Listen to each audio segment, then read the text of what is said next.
Hi, and welcome again to the Path to Profit podcast. I'm Brad Dobson with my lovely wife, Dr. Minette Riordan, and our wonderful guest today, Tonya Hofmann. Hi, Tonya. Hey! Welcome, welcome. I'm so excited to be here. Well, we're excited to have you. And it's a Monday after 2 weeks of events with our clients. And we're excited to chat with you this morning because one of the things that we always teach our clients is that speaking is the number one best way to build your business, and yet they resist. So super excited for our topic today. We always share a fun quote. So I'm going to share a quote and then share with everybody a little bit about Tonya, who's a dear friend and someone that I've known forever. We met many, many, many years ago when I was still living in Texas. And it was just kind of like love at first sight. And we've been friends and colleagues and collaborators ever since. So I'm just beyond delighted we finally got you on the show. Yay. So our quote today is from a new book that I'm reading. You guys know that we love to bring you books, called Disrupt You by Jay Samit. I guess that's how you say it, Samit. I'm not really sure, but it's pretty fascinating, this whole concept of disruption, which is a step beyond innovation. And I'm sure we'll share more about the book, but the quote that really stuck out for me today was, "A negative mind will never find success. I have never heard a positive idea come from a person in a negative state." That's the truth. And I thought this quote was very apropos for Tonya in particular, because you are one of the most positive people that I know, and that you always see the glass as overflowing. It's just so much easier that way. Great response. I love that. So if you're new to Tonya Hofmann, I want to share just some details about her. As I said, I've known her forever. We've watched each other grow, slide backwards, grow again, travel around the world doing all kinds of amazing things. But I think one of the things that has really made a difference in my life is that she's the CEO and founder of the Public Speakers Association, which, if you're interested in speaking to grow your business, is by far the best group to join. She's also a globally sought after speaker. Have you gone on your trip to Asia yet? No, soon. It's coming up. I know, it's so exciting. She has an amazing online TV show called Tonya Hofmann's Fabulous TV Show. Best-selling author of not one, not two, not three, but 7 best-selling books. She's the winner of multiple national and international awards, like the 2015 Central Texas Women of Influence and the International eWomenNetwork Business Matchmaker of the Year in 2000 a year. And she's been on the cover of 5 magazines. And a little bit later, we'll tell you how to find out more about Tonya. But Tonya, welcome. We're super excited to have you here today. I'm so excited too. So I'd like to start with kind of what's going on for you right now. What's new and exciting and fun in your business today? You know, it's always, and I think will always be the same. It's about getting to meet fabulous new people. You know, and that's when you get out of your own way and you start looking at the world as a positive, and you start just gravitating. People just attract to you because of that positivity. And it's just really exciting to see the opportunities that come up, because sometimes it's like, what? I can't believe I get that opportunity. Like 5 magazines? Are you kidding me? You know, it's just kind of that mind-blowing, you know, kind of thing that kind of sets you back, saying, I'm just little Tonya. Why do I get to do all this fun stuff? And then you're like, it just happens, right? It does happen, but it happens because of your intention and your willingness to put yourself out there, right? Yes. Put yourself out there. Well, and also that you don't have to put yourself out there in a negative light, because that's the way I used to be. And now going after fabulous people like yourself, right? And surrounding yourself with fabulous people that help support you. I think that's the hardest thing for a lot of people, is letting go that you have to do it all yourself. You have to know it all yourself. Yeah, so true. We kind of felt the same way with our recent summit, and then our client meetings last week with our group program. It's like Minette said, it's so neat to be in a room with so many very cool people. It's a fun space to play in. So congratulations that you're continue to attract more cool people like that. And I agree. It's a neat way to live your life and do your business. And Tonya always. spoke at our very first summit in December of 2015. And there was something you said that I know really struck Brad as an up and coming speaker. And it was the part about how when you walk into a room to give a presentation, you can automatically assume that 25% of the room will love you, 25% won't like you no matter what you say. And your job is to convert those other 50%. Did I get that right? Exactly. It's the idea of that a lot of people are out there trying to attack versus attract. And when you're attracting, you're also filtering. And this is the part that people really have a hard time with, especially women, because we're always like, we want everyone to love us. What's there not to like? I don't understand. Instead of just saying, well, I don't like those people either, so I don't really want that person around me. And just being okay that there's going to be people that don't resonate with you, that don't like you, that don't like what you're saying, that don't agree with you. And that's called being human. And so once you realize it's just part of the human experience, then you can let those people go and with heart and love and say, thank you for not being around me. Yeah. It's so interesting. It's one of the pieces of advice that I got from my coach this year is that I've done a great job of attracting, and now I actually have to practice repelling, right? Rather than feeling like I need to serve everybody, but that is the more that I focus on exactly who I want to work with, it's actually okay to turn people away. And I think we forget that sometimes, and we get in that fear place of, oh, we can, take care of everyone, right? My problems, I'm really good at solving problems for anybody. And I think the more focused and clear we are, actually the more fun we have, because we get to work with more of the people that are the best match for us. Yeah, and too many times people get stuck in got to know your target market. And it's good to know who you want to attract, those but be more fighting words in our house. right? Because what happens is that you start attracting, you say, I want to attract teachers. You don't want to attract all the teachers. Right. So you have to look at what's that core value that holds that particular group of people and filtering out the people that you don't want to. You don't want all teachers. You want a specific group of teachers, the ones that have the exact same core value proposition. My value proposition for my association is you have to be nice and you can't be perfect. And people sign up first because, they're attracted because they want to be a speaker, but they buy in to the whole concept in my community because it's the core value of, oh, I don't have to be perfect, fabulous, or yay, I get to be around really nice people. Yeah. So you have to really define what is that core value of the person you're trying to attract. I totally love that. So once you've done that, how is it you stand out from all of the other speakers that are out there, like Manette or Tonya?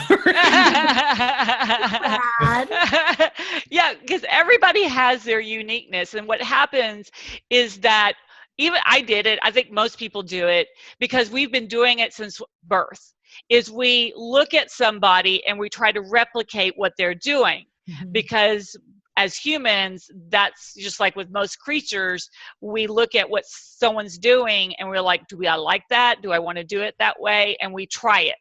But unfortunately, then we start looking and sounding like everybody else. Yeah. So you have to find your brand. You've got to stand out in your own personal you. I call branding you, all capitalized, right? Because you have to take your uniqueness, your weirdness. People don't like the word weird. I'm like, get over it. So your uniqueness and emphasize it. So like my personality, it really repels a lot of people because I use words that they're like, that is not a real word. I'll use like fabulousness, and the lady is like, there's really not that many nisnesses. And I'm like, I know, isn't it great? She goes, no. I'm like, oh, good. Bye. So when you're on stage and you come across as you and you're fabulous within your own personality, whatever that personality is, then people can actually resonate with you because now you're using your core value proposition. I've got a friend that one of my clients, he has no personality. Now I say that, Because he really doesn't. He has no expression. He barely blinks. He Just has a the same monotone. monotone. He has no expression on his face. He could do a whole TV show for an hour and have no expression. And you're like, that is crazy, right? And It I feels, said, it feels painful to watch. and for him, I said, look at what is it that you love. And he's a geek and he loves all this sci-fi stuff. So he started his own little radio show with the No Personality Show, right? I mean, it's like perfect. I love that. So, you just have to take it and know that for him, he's going to turn a lot of people off because people are like, what is wrong with him? Is he a robot? Yeah. But the people that love that will really attract, right? Yeah, that's hilarious. That's great. I got to remember the No Personality Show. Brad will have to go check that one That's out. right. Because you love geek and you love sci-fi, right? You probably totally resonate with the guy, which is such a great example, right? Of looking for the people that are like you. Definitely. Yeah. Well, I do. I have lots of questions, but you were looking at questions. So I wonder if you were going to ask a question. So, y'all are adorable. Stepping all over each other. Well, you know what? If you can't be silly, then, and if you don't like our silliness, we kind of feel the same way, go somewhere else. Right? Exactly. So I think one of the places where we see our clients get really stuck is that they're not professional speakers or they haven't spoken before. I know in the PSA, really Public Speakers Association, it's part of how we really nurture people in the organization is to create opportunities for them to practice speaking. Your summits are a great example of that. But kind of what's your weigh in on that being a professional speaker in order to get started? So you never, let me emphasize, never want to become a professional speaker. That was easy. Exactly. Just from the founder of the Professional Speakers Association. Public speakers. Oh, I'm sorry. Yeah. So what happens is that, I started really looking at this when I started speaking, is I started realizing that the people that were perfect on stage, they had a perfect PowerPoint, their voice went up and they motioned in the right direction and they walked to the stage and they did the right things. They had very little interaction afterwards. People would stand up and clap and they get a standing ovation and they felt good, but nothing happened. So for me, I started realizing so you mean nothing happened in terms of like people wanting to do business with them? Exactly. Nobody was coming over to them. No one was going over to their table. Nothing in the respect of, so this is the way I always kind of look at it. You have, say, 50 people, 100 people in front of you. It is your job to want them to go further with you. It is your position, your role in this life for them to be a part of your world for a long time, because you cannot change their life in 30 minutes or an hour from stage. You can only start the process. So you have to have them come further with you. You have to have them involved in your community and in everything else you're doing in order to really make change happen. And so when you look at the professionals, they rarely have that kind of reaction because they're going after the applause. My whole thing is, if I get an applause after I get off of stage, I did not do my job. I did not create the role that I was there for. I know people are like, both. Right. People are like, I really want the applause, but that is a self-centered desire. Right. I've never heard you say this way before. This is really fascinating. Right. I know I've been talking about it lately. I'm like, this is good. So let's get into it. So when you're looking at that group, instead of them going, yay, they're focused on you, because that's what a lot of people want, is that recognition for themselves. It's all about them. Instead, you switch it around. You're like, I want it to be about the attendees, and it's focused on them. What are they doing? What should they be doing after you're done? They should be filling out a form so you can contact them later. They should be filling out an application to buy something from you. They should be doing something that they are like, they're like biting at the nip to go further with you, to stay involved with you in some way. That's when you know you're a real speaker, is that when you affected their lives so much that they want more, they're hungry, their saliva is dripping because they're drooling. I love the drama in that. That's perfect. It is. And you know, it's like, and I think there's different kinds of speakers, right? So there are people who definitely just want to speak to inspire, and there's nothing wrong with that. And there's absolutely places for that and opportunities to get paid for that. But I think where PSA really stands apart and where you and I feel called and committed is to be change agents, right? To make sure that we are transforming people's lives for the longer game, right? That it is so easy to get caught up in the what experience can I create right now, whereas I like to look at what's the next step I want them to take, right? And how can we move them forward?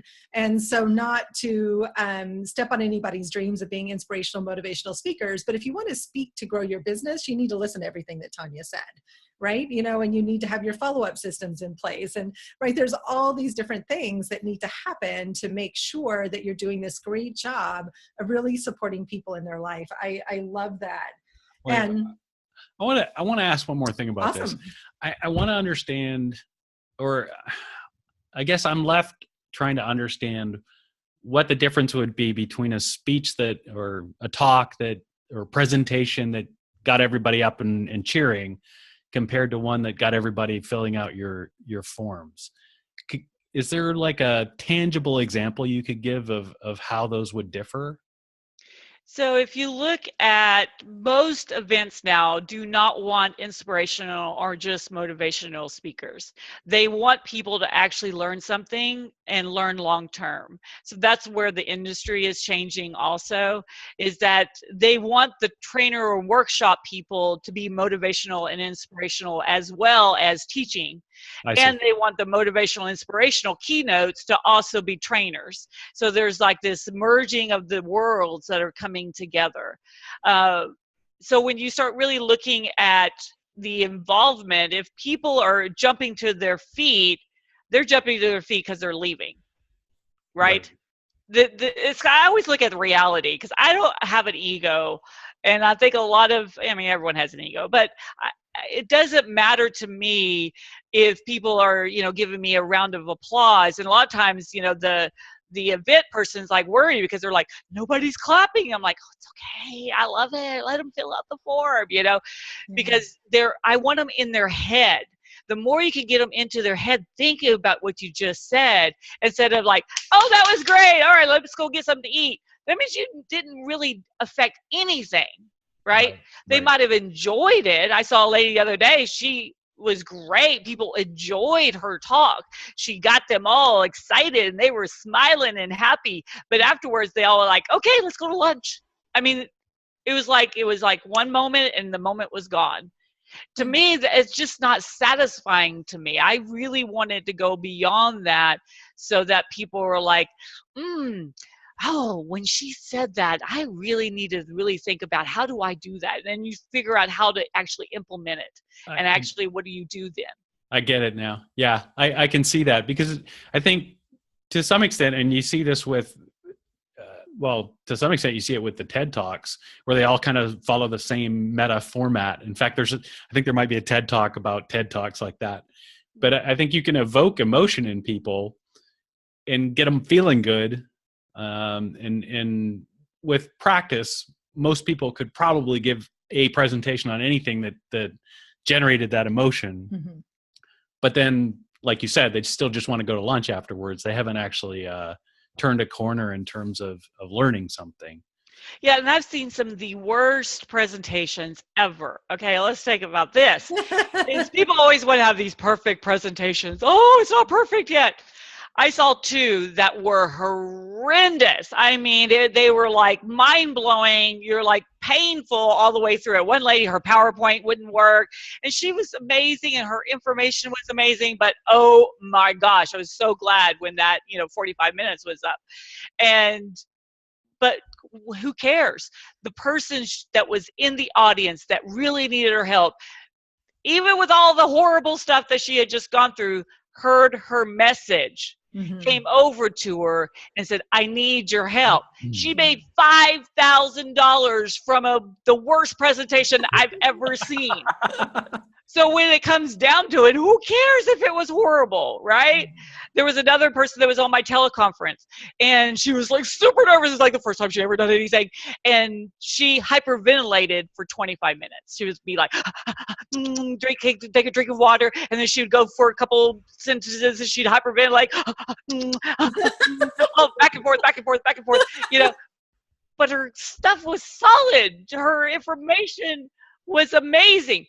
She contacted me 2 weeks after the event, and she goes, Tonya, thank you for forcing me to do that. She goes, I just closed 2 clients and made $4,000.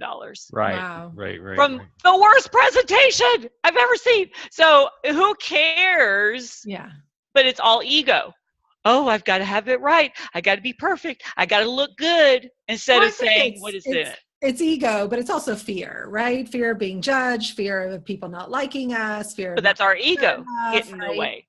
And it's sometimes it's inner child. I mean, it could be whatever. But the word that you're not using that's interesting how you're positioning all of this is make an offer.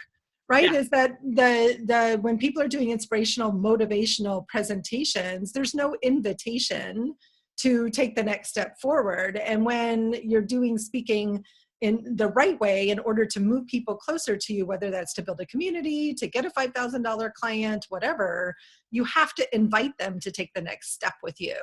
And so it's something that you do well. It's something I've learned to do well.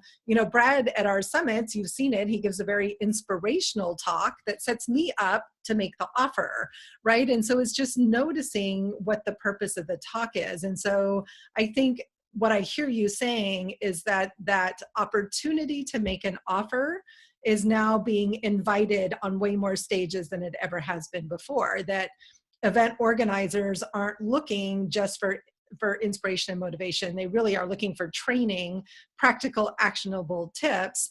And how are you going to support people beyond the context of the 30 minutes, hour, or a couple of hour presentation? Absolutely. And you have to have the next step for them. Even if you're not allowed to sell at the event, you're really always selling your expertise. Yeah. But you have to give them some way to follow up with them and connect with them. So for all the burgeoning speakers out there, all of our clients, yeah, like me, I'm not looking for an agent.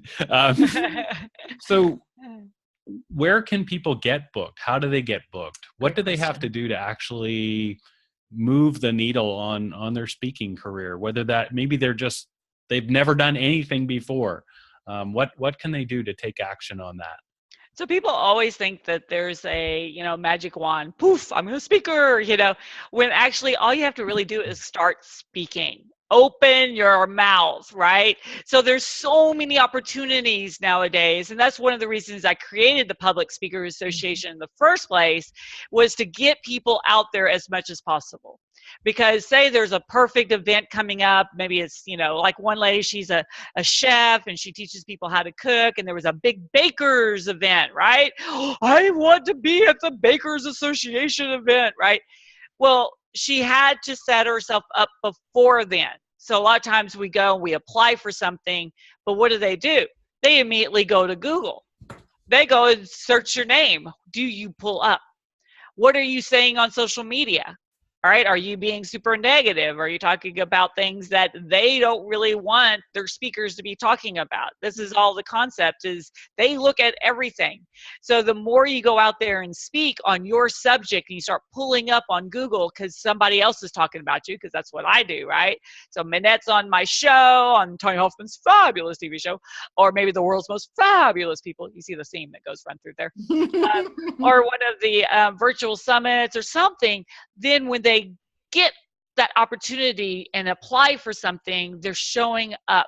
They also have lots of ways of showing up on their own website. So a lot of people, they just put up this generic website and it's not interactive. People want to see videos. They want to hear audios. They want to see that you're on other people's shows because they're worried. They don't want to put you in front of their people if they don't know what you sound like. What are you going to say? Are you negative? Are you positive?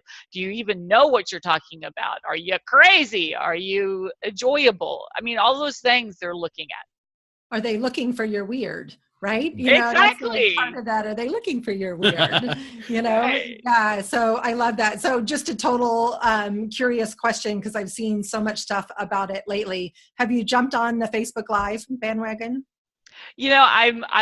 I need to, because I was really into Blab, and I'm still in Blab morning. And I did a little bit of Periscope, but I do so many webinars and teleconferences and radio shows and stuff. I just haven't had time. But it is something that's on my radar that I just need to start, putting in an hour here, 30 minutes there. I mean, it's like so many of these other things where not only now are more people doing Facebook Live, and it's clear that Facebook is putting lots of time, research, and money into the platform, but now people are starting to teach how to do Facebook Live. It's always fascinating to watch from that sort of speaker trainer perspective, how people take things to that next level, right? Yes. And so I'm curious to know, what are some of your favorite places that you've spoken? Because you've spoken to such a huge diversity of types of events, which I'd also like you to speak to, types of events. What are some of your favorites? There's not too many that I haven't enjoyed. Now, my favorite is the Public Speakers Conference, because it's all my peeps. Yeah. And you're like, oh, I feel like I'm so at home, So that is probably my favorite. But other than my own, your events, when you have people where you resonate with the host so well that that the people that they're bringing to the table is going to be the same type of people. So to me, it's my core value proposition. Are they going to be nice? And are they not going to be this perfect, corporate person? So mine's more of like, who am I not resonating with, which is usually the people that are in corporate. I have a hard time because I don't understand working for somebody else. It's just never, I was like, what? Why would you do that? And so you're on the show. Yeah, I have no idea. Why would you do that? And so I really have a hard time when I'm asked to speak in front of or do trainings for corporations. Even though I do it plenty, it's just not my favorite. Other places like the financial world, I went and spoke at the Financial Association of Pensions Departments, which they were all really nice people. But I didn't know what they were saying. They were using all these acronyms and stuff. I'm like, I know you're trying to talk to me, communicate. So I love that perspective, because I know one of the things you teach is just go speak and get booked as many places as possible. But there's also benefit to pause for a moment, make sure you're speaking in front of the right people that you are going to resonate with, because one, it's more fun, and two, you also then get that connection that you want and can move yourself forward with people, right? So sometimes it feels a little bit overwhelming about as a new speaker to say, well, I don't know where to go speak. And I love your philosophy in the beginning, go speak everywhere, right? I mean, you and I now have that opportunity. We get to choose where we want to go speak. And also I have to listen to my gut. Yeah. And I think sometimes I say, like the Financial Association one, I'm like, why would I go speak there? Because I knew it wasn't going to be my crowd. I probably would find one or two people, which I did, that resonate with me. But out of everybody, 250 people that I spoke in front of, they enjoyed my talk, but it really wasn't there. But whatever reason, my gut was saying I needed to be there. Well, that's where I found the excellent choice opportunity and met Dave and Nancy Flynn, the COO and his wife. And now I'm helping them launch it across the United States and around the world. So you just sometimes have to say, I don't know why I need to speak there, but something is telling me I need to, because a lot of times it's not even about the actual event itself. It's about something that's about to happen for you. Yeah, I think that's kind of neat for folks that are listening. I think what Tonya pointed out here and what we talked about earlier is that it's more than just speaking. Mm-hmm. This is an opportunity to show yourself off. It's an opportunity to make an offer, whether it's a soft offer or a hard offer, and a huge opportunity to network afterwards. So it's this whole continuum of things when you actually get to a speaking event and you're speaking. It's not just, okay, I have my 30 seconds or I have my 45 minutes and then it's done. It's much, much more than that. And I'm certainly not the pro at this. You all are the pros, but I think you need to look at it as that type of opportunity and not just a speaking event. Yeah, there's always something that happens that blows me away that I'm like, you couldn't have paid for that. You couldn't have asked for that. You couldn't have expected that. It just was there. And it's just because you're going out and you're meeting people. I went into Mexico and I met some really great people, and I got a little bit of contacts, and I got some people that, joined the association or whatever. But I met like my bestest friend now, right? She is just so awesome, so you just don't know what else is going to come from something that you do, but nothing will ever happen for you if you always just stay at home. So true. It's what That's we the tell our truth. clients all the time. You cannot build your business hiding at home behind your computer. So I'm curious, are you reading any great books right now? What's on your reading list? I wish I had time for that, right? I'm just like constantly going. This time of year, it's like, you're just constantly going, and on the phone. It's an exciting time right now where I'm expanding across the globe. We're just opening up Malaysia, and I'm about to do that whole So Asian pause. conference. Will you back up and just tell us about the Public Speakers Association? Tell people where to go to get more information. I love that you're going global, but what can they find local? So give us Yeah. more good stuff. Yeah. So we've got Public Speakers with an S Association, all spelled out.com. It will give you all the information about, what we do, how we can help you.